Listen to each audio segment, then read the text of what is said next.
Om Namo Bhagavate Vasudevaya. Om Namo Bhagavate Vasudevaya. Om Namo Bhagavate Vasudevaya. We're reading this morning from a very nice section of Canto 1, Srimad Bhagavatam. Whose volume is this? Is this yours? It's well used. What? My daughter is using what? This is you? No? But look at it. It's well worn. Congratulations. So Canto 1, Chapter 7, text number 6, 1.7.6. Some of you like to follow along with the verse itself. And we'll chant responsively, because even if you don't have the verse in front of you, it's really easy. This is from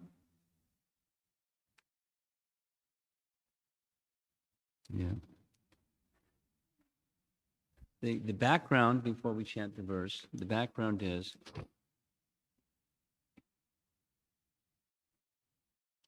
Vyasadeva has completed compiling all the Vedic literatures. Vyasadeva had looked into the future because he's Tri Kala Gya, meaning he can see all three phases of time. Kala means time. Tri Kalas, three phases of time. Gya, he is in full knowledge of past, present, future. He looked into the future. The time was towards the end of the Dwapara Yuga. He, being a Shaktivesh avatar, or empowered incarnation of Krishna, specifically the empowerment of compiling all the Vedas. So he began, because he understood the age of Kali, very dark age. And one of the darknesses is, we all know it too well, bad memory. Some people have a good memory, but most of us don't.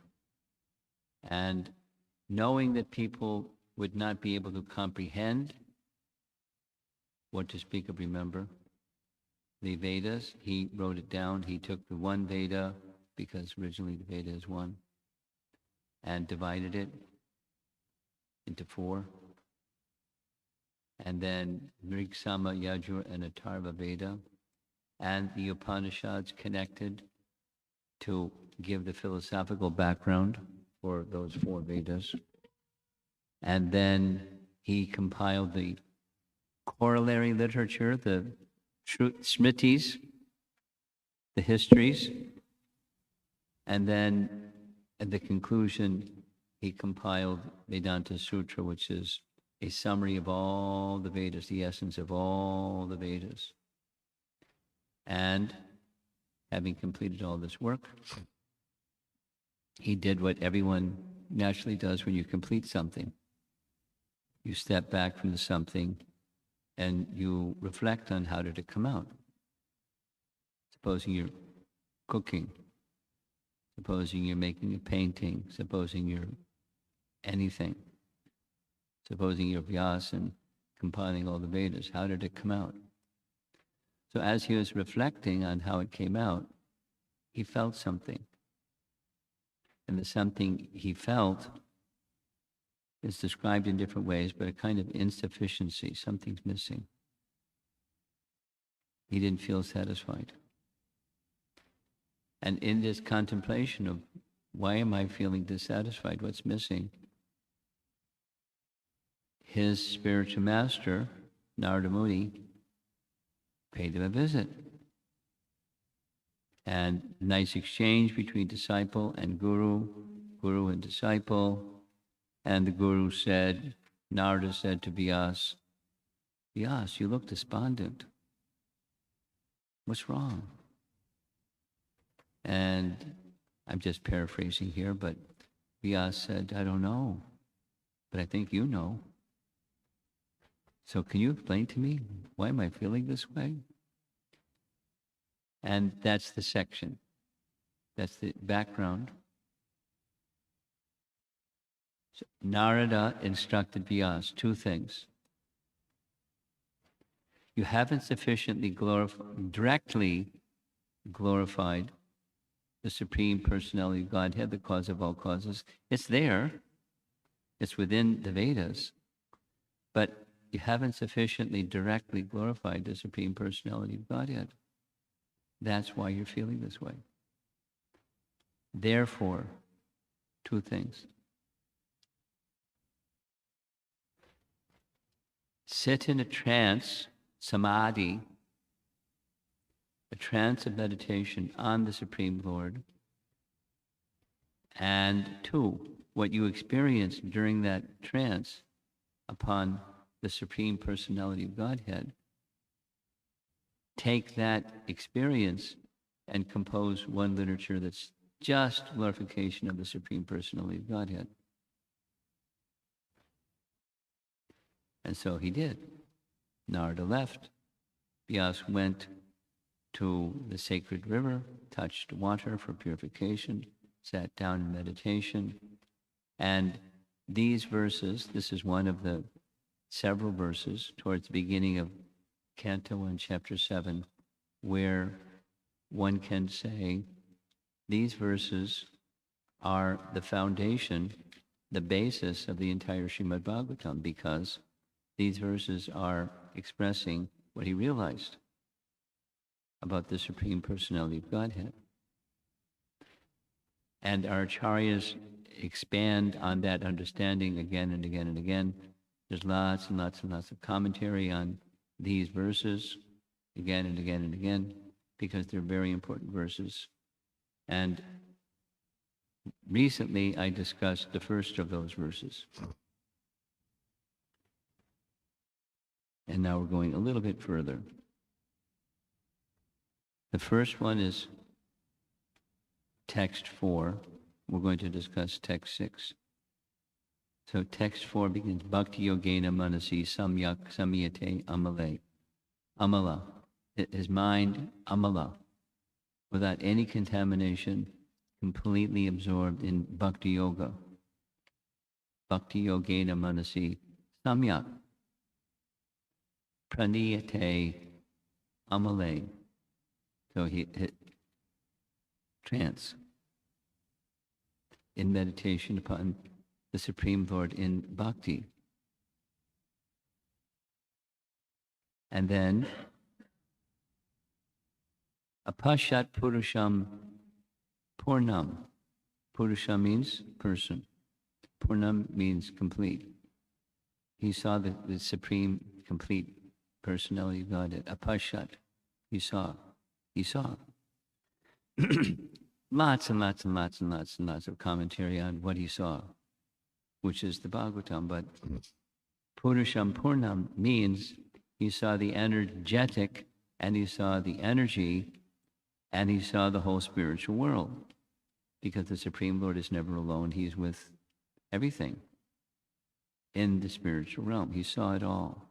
Apashat Purusham Purnam. Mayam Cha. We all know what Maya means, the illusory potency.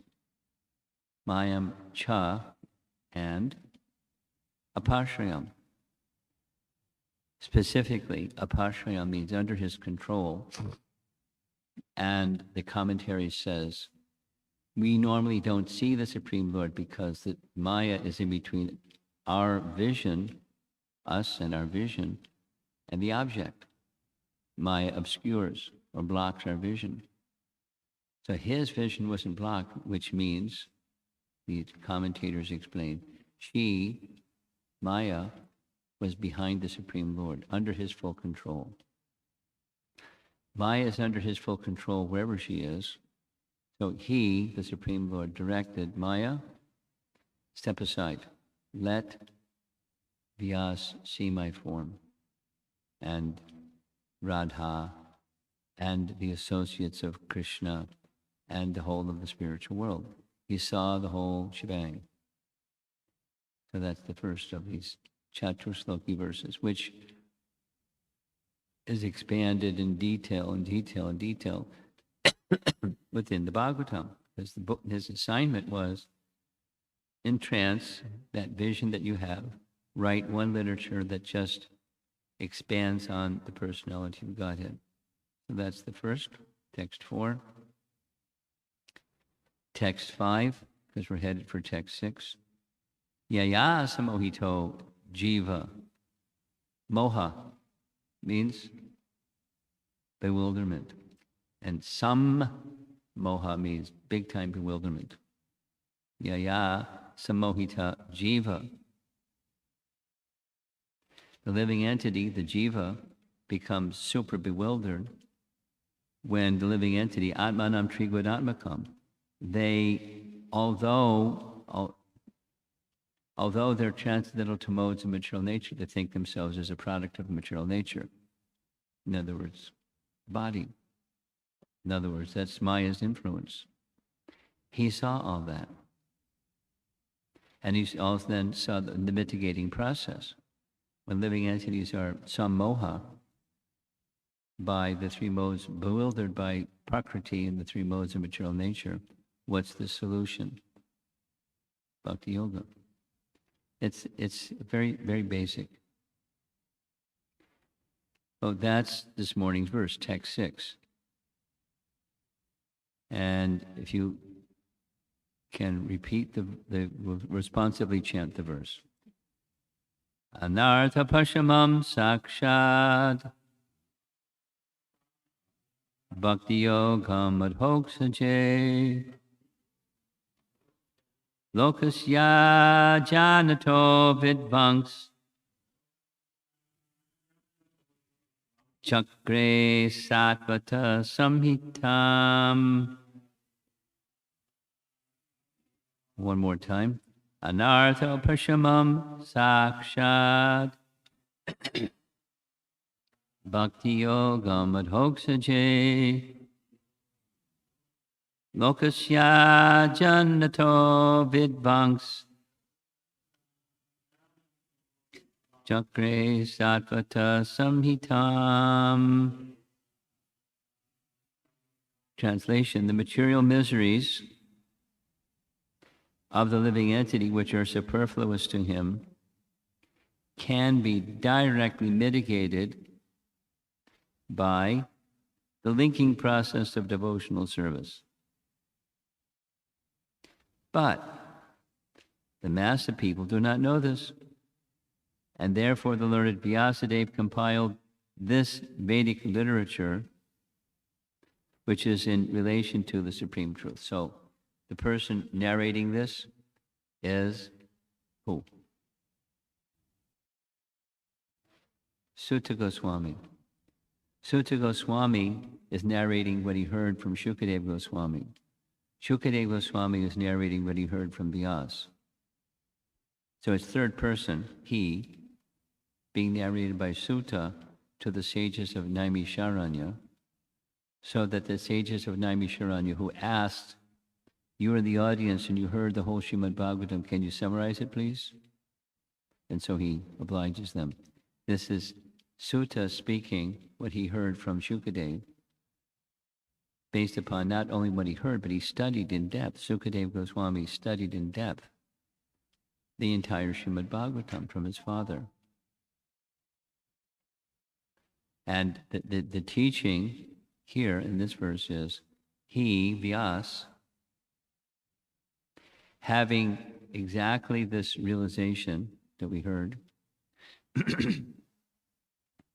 and the mitigating process of the sammohita, becoming very bewildered. He knew what the bewilderment was, he knew the mitigating process, and now he's compiling the Srimad Bhagavatam. So just unpack that a little bit. The entire Srimad Bhagavatam is resting on these verses. Or these verses, when expanded, is the Srimad Bhagavatam. It's important to understand the essence of Srimad Bhagavatam, and here it is. It's nicely packaged.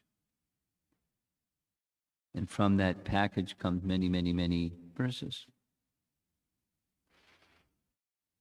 So here's Srila Prabhupada purport. Srila Vyasadeva saw the all-perfect personality of Godhead. That's the previous verse, Apashat Purusham Purnam.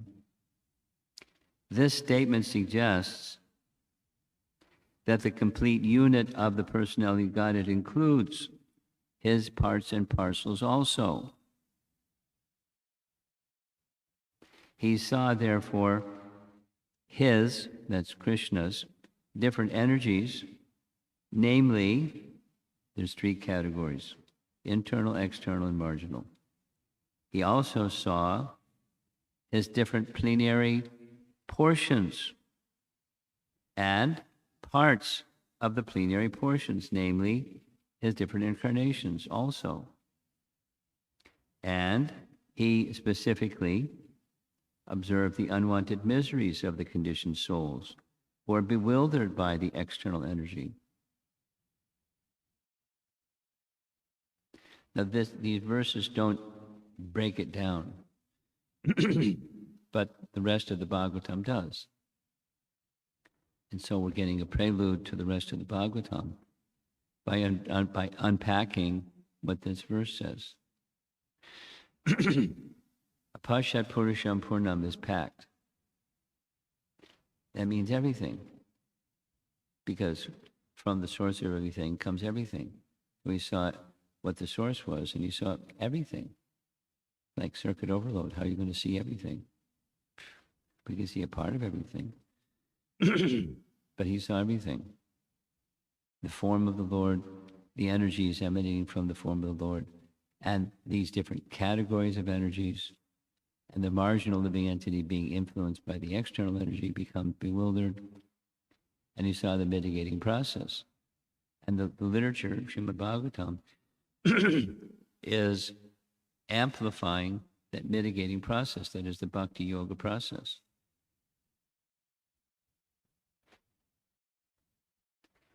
At last he saw the remedial measure for the conditioned souls, namely the process of devotional service. It is a great transcendental science and begins with,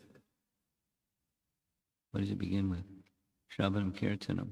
Begins with the process of hearing and chanting the name, fame, glory, etc. of the Supreme Personality of Godhead.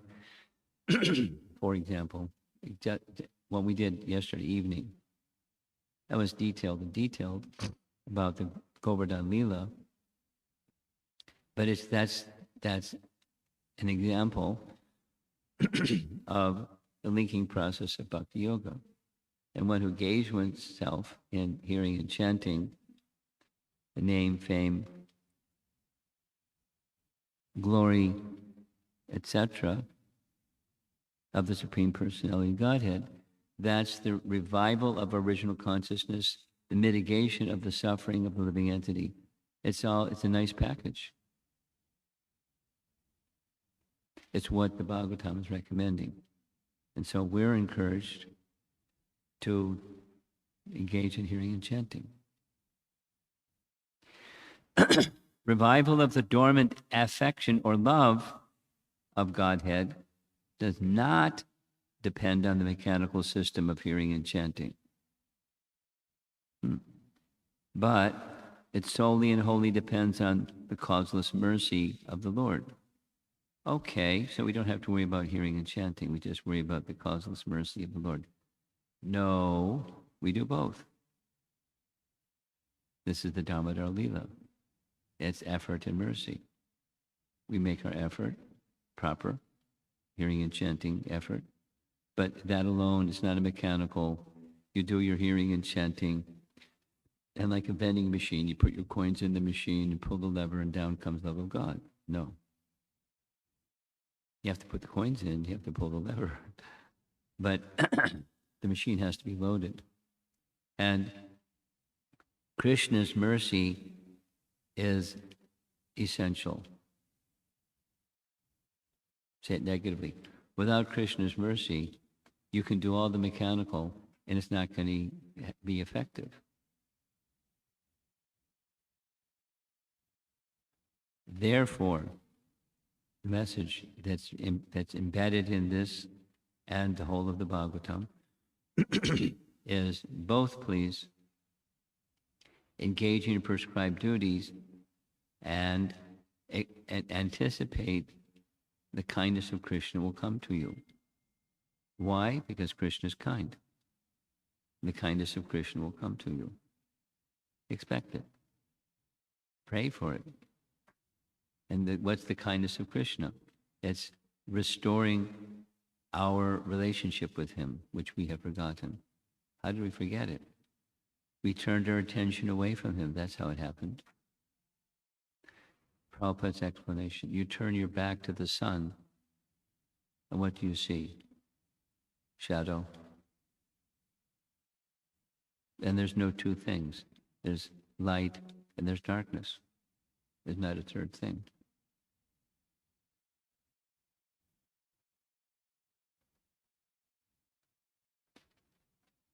When the Lord is fully satisfied with the sincere efforts of the devotee, he may endow him with his loving transcendental service. So his transcendental loving service is a manifestation of Krishna's mercy. Say it again. Devotional service is a manifestation of Krishna's mercy. We'll say the same thing in a different way. Bhakti has a personification, Bhakti Devi. Bhakti Devi is a manifestation or expansion of Srimati Radharani. She's the mercy personality. And she, Radharani, expands herself as Bhakti Devi. And Bhakti Devi may be instructed by Krishna, give your mercy. Give some service over there, because here's a sincere soul. Nice. So we have to be sincere, and in that being sincere, there's rendering of service with the expectation that Krishna's mercy will come. Well, the fact is that the service itself is Krishna's mercy. However, most of us are still in the mechanical zone. That is, we do something to get something, and this will bring that. It's not, the essence is not relationship, the essence is bartering or business. I do this, Krishna will do that. Om Jai Jagadisha Hare. Many of you know the song. Om Jai Jagadisha Hare. And that's not the relationship. That's the order supplier concept. I do this, I get that. But that's not the receiving what the verse is saying, what the whole Bhagavatam is saying. The verse is the springboard for the rest of the Bhagavatam. Is the mitigating process is not specifically do something, including the hearing and chanting something. But in other words, many people do the hearing and chanting for what? Because by hearing and chanting, it's punya, shravana kirtana, exactly in the language of the Srimad Bhagavatam. Punya shravana kirtana.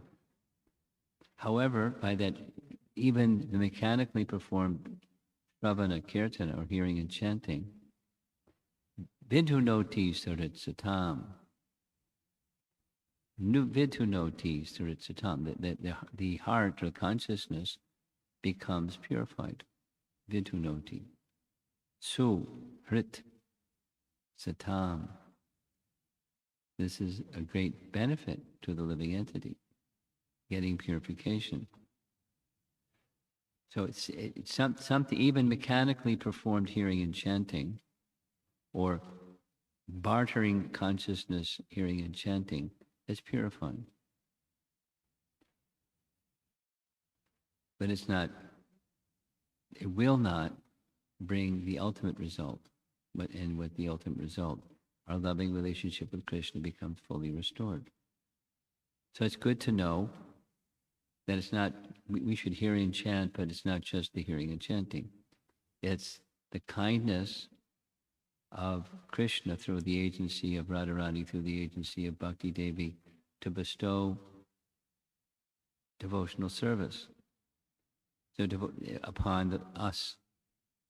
And that devotional service is not just do something, it's do something, but it's not just do something, it's the devotion with which the something is done, or the spirit of wanting to please Krishna. Do you know some people, like I know some people, that they have an expectation, like, I'm trying to be a nice devotee, and I have my list of my expectations. And others and Krishna and circumstances should align with my expectations. And when my expectations aren't met, something happens. I'm feeling frustrated. Either there's something wrong with me, or there's something wrong with Krishna, or there's something wrong with the bhakti process. But it's the bartering consciousness, the order-supplier consciousness. And people struggle with it. Why is this happening?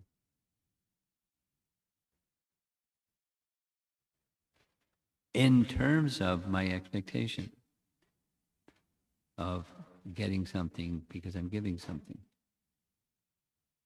It's quite normal. It's quite standard. It's not the way to reach the position of happiness. Samsiddhir Haritoshanam.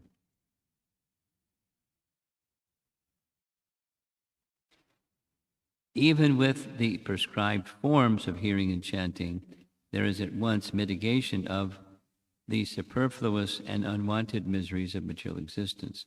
Such mitigation of material affection does not wait for the development of transcendental knowledge. What does that mean? I'll read it again. Such mitigation of material affection does not wait for the development of transcendental knowledge. Earlier in chapter 2 of this Canto 1, earlier in chapter 2 of Canto 1, there was a discussion about Bhakti Yoga as being the prompt, or the causeless cause of the awakening of transcendental knowledge and detachment. Bhakti Yogena Manasi, this is this verse.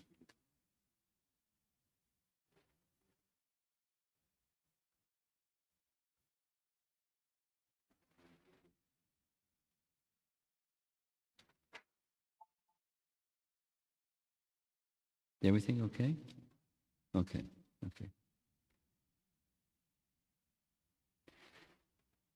Some of you know the verse. Vasudeve Bhagavati Bhakti Yoga Prayojataha Janayati Ashu Vairagyam Jnanam Cha Yadahaitukam. Nice. Vasudeve Bhagavati Bhakti Yoga. There it is again. Bhakti Yoga Madhoksaje. Same as in this line. Bhakti Yoga Madhoksaje. Same as this verse. So,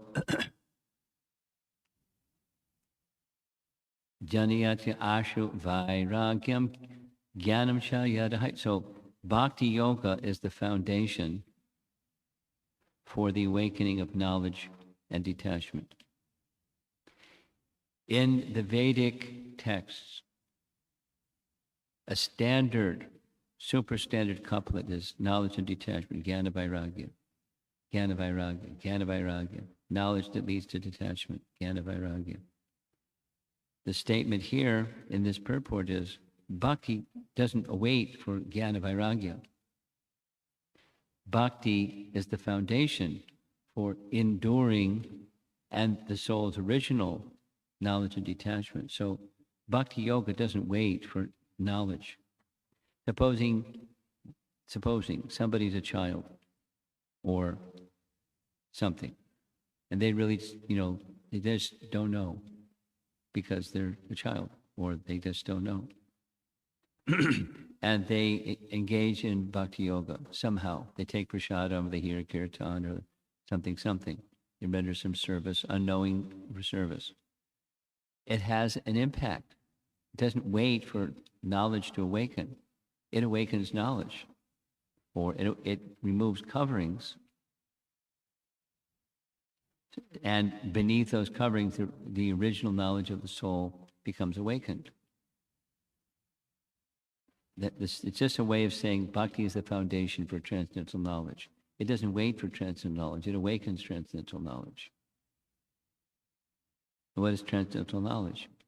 Knowledge of who I am, knowledge who is the source, knowledge of my relationship with the source.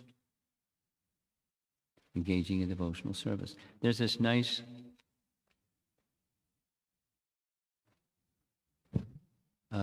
passage from the biography of Bhaktisiddhanta. As we all know, Bhaktisiddhanta was this incredible intellectual luminary. Scholars from all over the place were coming to see him just to catch some of the light. He was so bright. One scholar came all the way from Europe because he had heard about Bhaktisiddhanta and he wanted to meet him. Doesn't say exactly what his purpose was other than meeting him, but he had some questions. He wanted to discuss his questions. So he went all the way to Bhaktisiddhanta's headquarters. At that time it was a little remote, Chaitanya Gaudiya Math, a little remote. And he made his way, he came to the Chaitanya Math, and he met some of the devotees, so he was introduced through his secretary to Bhaktisiddhanta. Bhaktisiddhanta said, I'm very busy right now. Can we speak a little bit later? You can just do something over there with my devotees. So he did that for some time. And then when Bhaktisiddhanta had finished, he invited the professor, the gentleman, to come see him. And when he did, the professor said, I got the answers already. Through the medium of devotional service, I got the answers. I mean, it wasn't exactly those words verbatim, but that's, I got the answers. That is to say, bhakti yoga is the medium for understanding.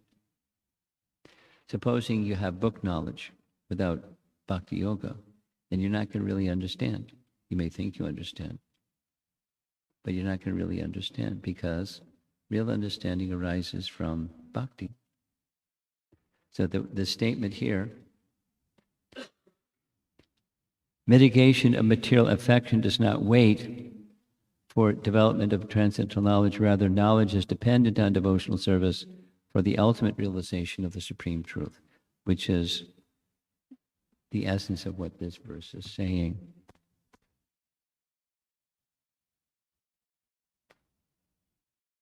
I'm going to need to use a restroom. Where's your restroom in the house?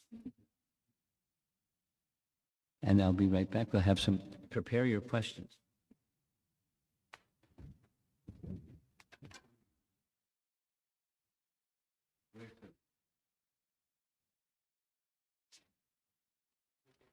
Okay. I don't have to follow you.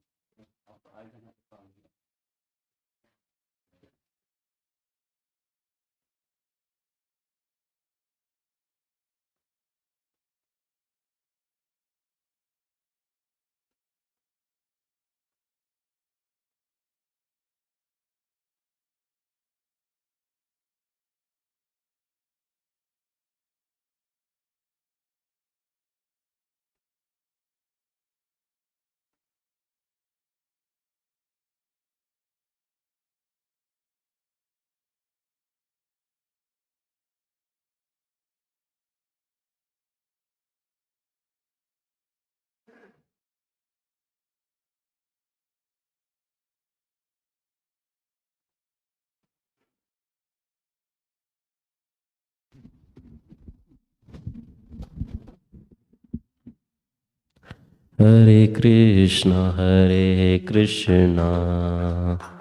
Krishna Krishna, Hare Hare, Hare Rama, Rama Rama, Hare Hare.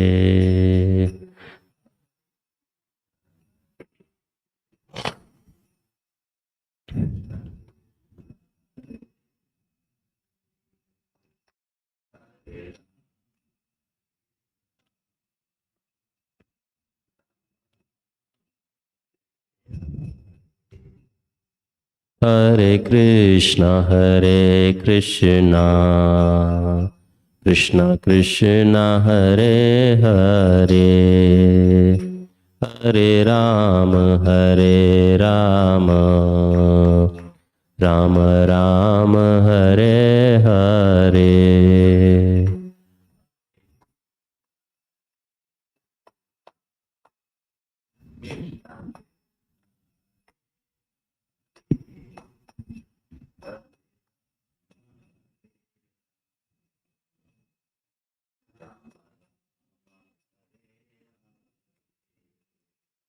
Hare Krishna, Krishna Krishna, Hare Hare, Hare Rama, Rama Rama, Hare Hare.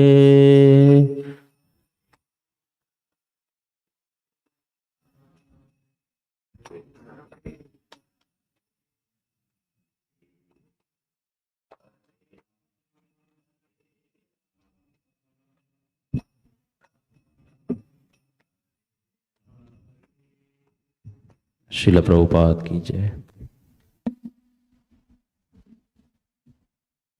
Comments or questions? Your thoughts on the verse or what you heard?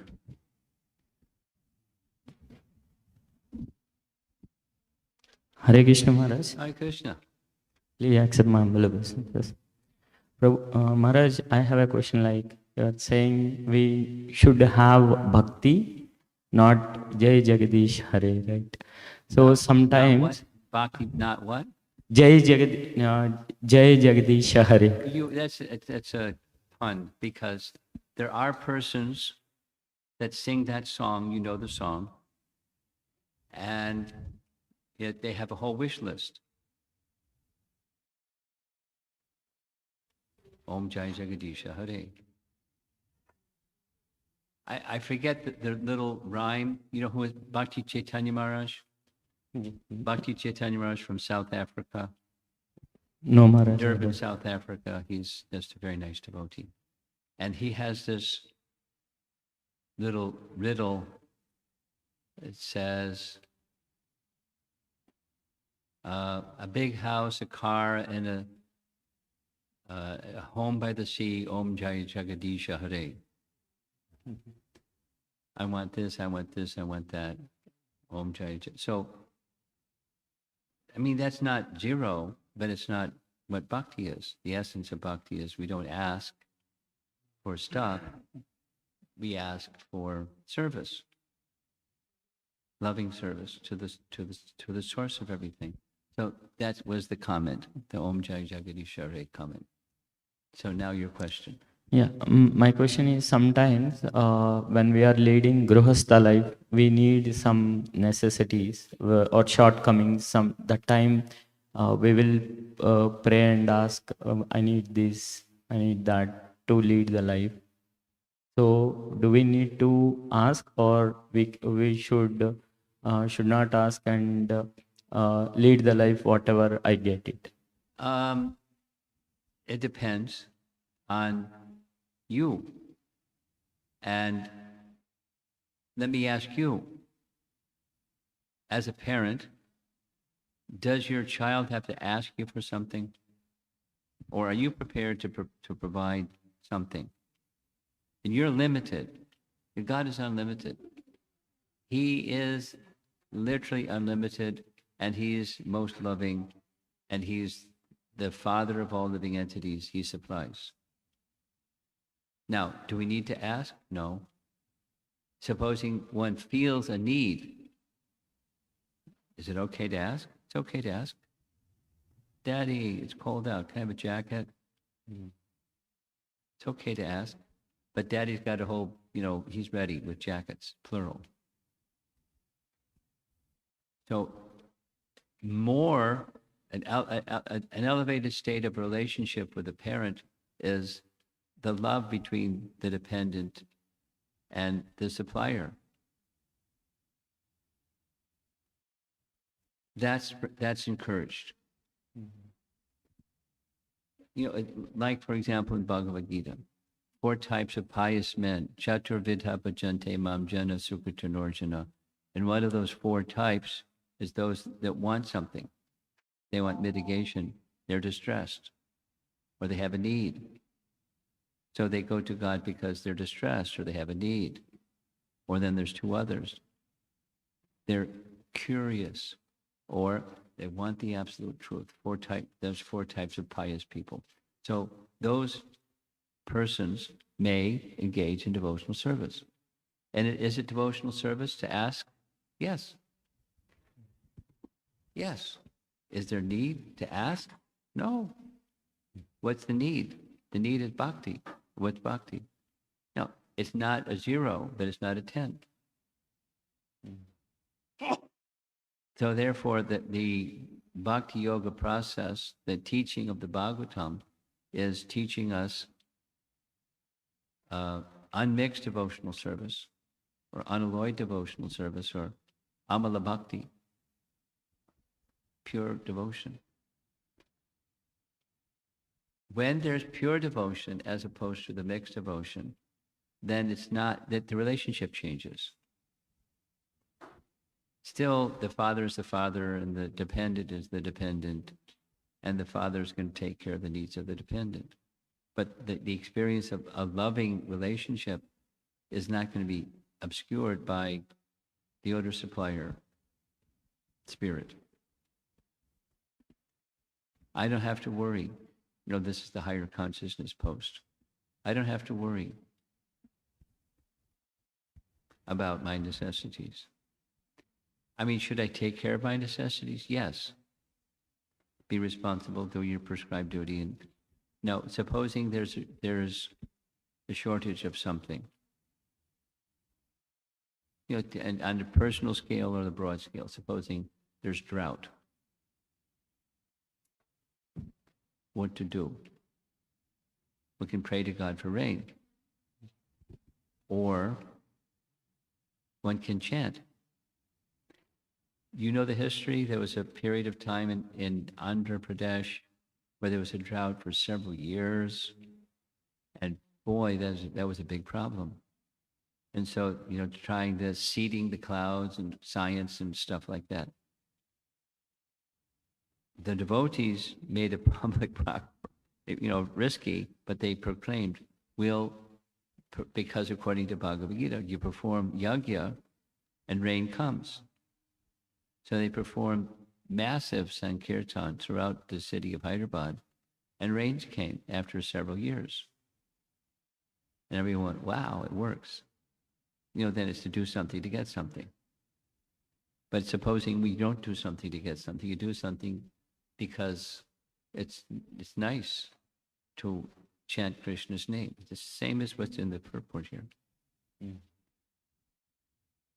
And that's the Shuddha Bhakti position. Supposing I'm not Shuddha yet, I'm a householder, and I'm not there yet.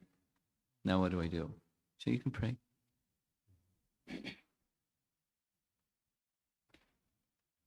Four types. So there's a pious people that begin devotional service, and then there's pure devotional service that's unmixed. So now, let's go back to your question. Recognize where you are. Don't imitate something that you're not. Recognize who you are, where you are in your spiritual trajectory. And according to your spiritual trajectory, you may say, my dear Lord Krishna, I know that you don't need me to ask you for something in order to supply that something, but I'm feeling in my responsible position as a householder, I mean, this is like a lot of words, but the spirit behind the prayer may be, let me come to that stage where my consciousness is so immersed and fixed upon you, that need I know will be taken care of anyway, so I don't need to approach you for stuff. But I'm not there yet. So, it doesn't have to say so many words, but the spirit of it is, yes, it's okay, but recognize there's further purification recommended in the whole of the Bhagavatam and the whole of the bhakti process.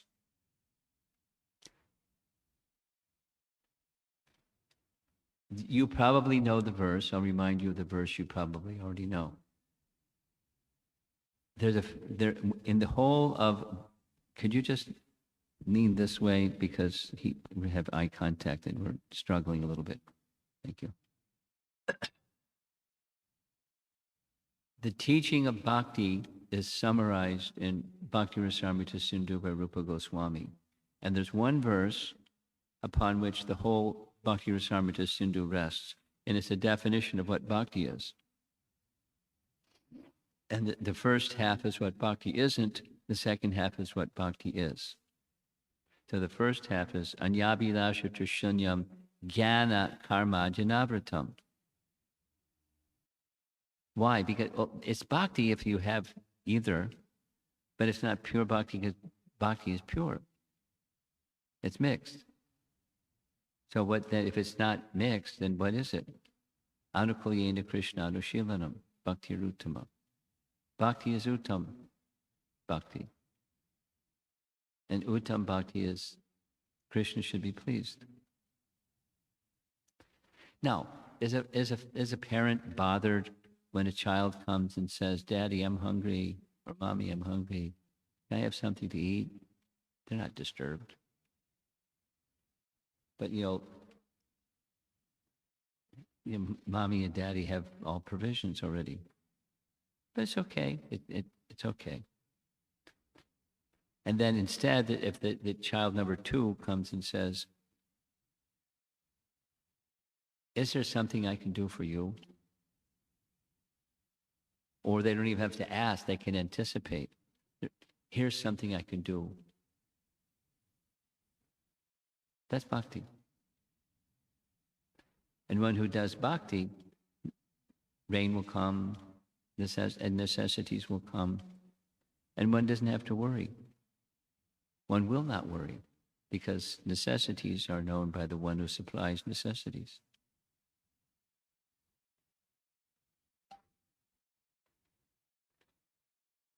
Something else. You have something. Hare Krishna Guru Maharaj, please accept my humble obeisances. One question I have is about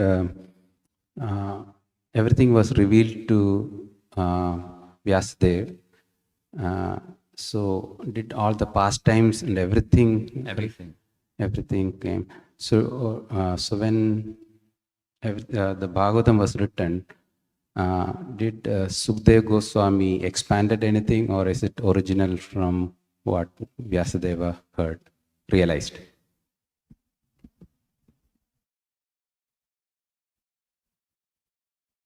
There's 18,000 verses. Is your question, when Shukadeva Goswami learned Srimad Bhagavatam from Vyasa, was it 18,000 verses? That's your question. Or was it 17,000 and Sukadeva added some 10,000 or 1,000? It's in essence. Let's take the first canto. It's not Shukadeva Goswami spoke. It's Sutta Goswami speaking what he heard from Shukadeva Goswami. And that's a lot of verses in the first canto. Because the two don't meet until canto 2. Maharaj Parikshit and Shukadeva Goswami. They meet in canto 2. So the answer to your question is no. And it's in essence. Can the essence be expanded? Of course, the essence can be expanded. And it can be contracted or capsulized or sutraized or something. but it's still Srimad Bhagavatam. Thank you, Maharaj. Okay.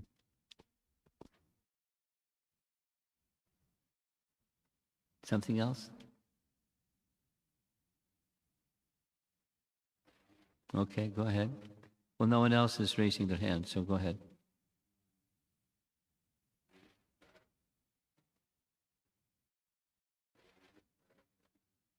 Okay, anyone else want to speak something?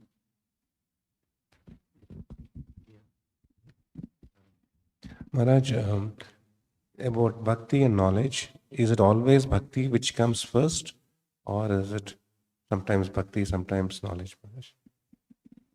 Which comes first, bhakti or knowledge? That's your question? Correct, Maharaj. Well, there's the reflection of knowledge which isn't complete. And so that may come first. But the realization, that kind of knowledge comes as a result of bhakti. Bhakti comes first. So I'm making a distinction between knowledge and realization. Okay. So let's say, you have a copy of Bhagavad Gita in your home. That's knowledge. Now, supposing you don't have bhakti, but you have Bhagavad Gita in your home. You have knowledge. But you haven't realized that yet, because it's realized through bhakti, with the book or without the book. Before Vyasa's realization or after Vyasa's realization. Vyasa had knowledge, and he had bhakti, but not sufficient, according to Narada's explanation to Vyasa. So, Okay. fullness of knowledge comes through bhakti. Bhakti comes first. One can have some knowledge, but it's not full, nor realized. So now what's full knowledge? There's no limit to it. Like his question about how many verses. No limit. No limit. Bhakti comes first for full knowledge. But then one can get a glimmer through, for example, we're reading verses right now, this verse from the Bhagavatam. We have some understanding, some inkling of what is being said, but it's not full. So proportionate to bhakti will have realization. In that sense, you can have knowledge before bhakti, but not so much realization of that knowledge, because so bhakti it's knowledge is dependent upon bhakti, not the other way around. Thanks, Okay, Maharaj. he got his memory back together again. Hare Krishna Maharaj. About Bhakti Devi, who is actually Bhakti Devi? You mentioned it. Actually, she's an expansion of Radharani. Right. She's a personality who bestows devotional service upon you and me and every one of us. Bhakti Devi Ki Jai, Jai. we say in our Prema Dhwani prayers. Right. But we don't directly worship Bhakti We don't Devi. worship Bhakti Devi. We engage in devotional service. That's worship of Bhakti Devi. There's not a Bhakti Devi deity that we worship. We understand that she is Radharani. We worship Radharani, but we're not worshiping Bhakti Devi. Does that answer your question? Yes, Maharaj. But following that is devotional service is manifestation of Krishna's mercy. Right? So how is that related to Bhakti Devi? Bhakti Devi is giving that mercy, or? You're drilling, and you don't make it complicated. You don't have to make it complicated. Okay. Radharani is the manifestation of Krishna's mercy. In fact, one of the names of Krishna's internal potencies is the bestower of Krishna's mercy, Anukampa Shakti. Now that's a division of Radha. She, Anukampa Devi, is one of Krishna's internal potency Shaktis, who is an expansion of Radha. So, when you have these teachings, it's not like we have 8 Shaktis and we worship those. We just worship Radharani. She's the embodiment of everything. So don't go too far with this. Bhakti Devi Ki Jai. And that means that's the aspect of Radharani, or the personality manifestation of Radharani's unlimited personality that manifests devotional service in our life. So we turn to Radharani. Thank you. Let me please you, let me serve you. And that means serve Krishna, because that's pleasing to Radharani. Okay? Okay. Thank you, Maharaj. Thank you. Yeah, just up front. Just take turns. Hare Krishna, Guru Maharaj. I just want to know how chanting and Your voice is strong, so hold the microphone a little further away. knowledge, related. How are they related? Yeah, how do they, chanting and knowledge. Chanting and knowledge. Knowledge. Chanting and knowledge. Yeah, if I do more chanting, Well, what's chanting? And then what's knowledge? So let's do definitions to see how they relate. Chanting is sound. We know that the sound of Krishna's name, which is for us chanting, or his pastimes or glories, etc., that sound is not different than the person whose this sound is about. The sound is not different than Krishna because Krishna is absolute.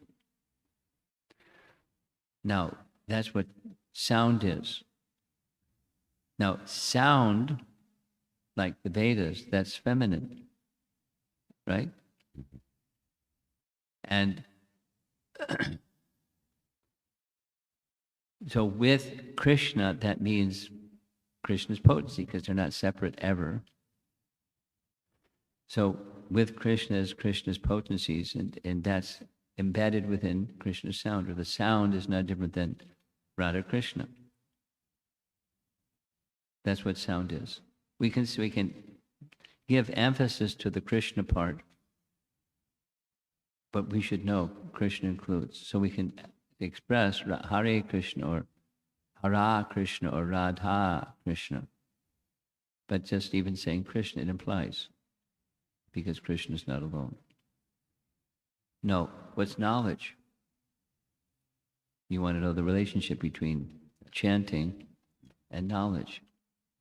Well, knowledge has different layers to it, but let's just take the layer that inherent already within the living entity. There's Chit. The living entity is Satchit Ananda, just as Krishna is Satchit Ananda, and we're tiny fragmental Satchit Anandas, tiny fragmental parts of Krishna. And with that tiny fragmental part of Krishna aspect of who we are, there's knowledge. Knowledge is awareness of what's what. So the relationship is the covering, two things, very simple. Covering, remove. Awakening by sound takes place. That's this right in the verse, Shravanam Kirtanam. The awakening takes place. Coverings removed, awakening of who we really are takes place. Or the forgetfulness is removed, and then we begin to remember who we are. Like amnesia. And when amnesia wears off, then you start to remember, oh, that's me. That's the relationship. The medium to remember who we really are is through the medium of sound or chanting and hearing. Thank you. Anything else? You had something. Yeah, Maharaj. When I went recently to the Texas Book Fair, so we put a book stall there, and one person asked, you tell me in a minute what is Krishna consciousness. Don't give me the lengthy answer, he told. Don't give the what answer? Lengthy answer. Lengthy What's answer. a short one? What's Krishna consciousness? Then I said, establishing our relationship to the Krishna, I said. And then he asked why only Krishna, and I started giving. Or will you suggest, Maharaj, like how we can, if any person asks that Why only Krishna? yeah, that is one question, or any other answer you will recommend to No, give. that's what? nice. You know, he wanted a short one, so you gave him a short one. Now he's expanding the short one, which is okay. And so now, why only Krishna? Then you can say, I mean, there's many things you can say, but one of the things you can say is, what does Krishna mean? Krishna, no, I'm answering your question. You say to the person, what does Krishna mean? It's not only Krishna. Krishna means, here's the meaning. Krishna means the all attractive. That's the meaning. So we could put in another name besides Krishna. But he's all attractive. So another name is just fine. So here's here's a more expanded answer than the short one. Bhagavan means the supreme, and the Bhagavan has all opulences in full, and one who has all opulences in full, they're attractive. That's what Krishna's name means, the all attractive. Supposing there's somebody in this event that you know is like super duper wealthy. Supposing, drop a name, and he comes walking through this event. Everyone goes, wow, here comes Elon Musk. You know, he's mega wealthy because he's wealthy. He has some attractiveness to people. And then we can expand. So all those features of attraction, they rest in Krishna. That's the meaning. So you want another name? Fine. But Krishna is a nice name because it means the all-attractive one. So it's not only, it's that which is the source of everything, the all-attractive supreme person. But you wanted a short answer, sir. It's not only Krishna. It's the source of everything. And then there's something that comes from the source. Elon Musk and his wealth comes from the source. So be attracted to that. That's okay. But we're attracted to the source. That's what Krishna consciousness is in a nutshell. In the succinct, you wanted a succinct one. No, it depends on the person that he'll say whatever he says after that. But it goes to the definition of what's the meaning of the name Krishna. Thank you, Maharaj.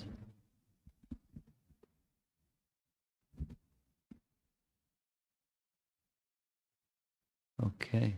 Srila Prabhupada ki jai. His Holiness Rampal Maharaj ki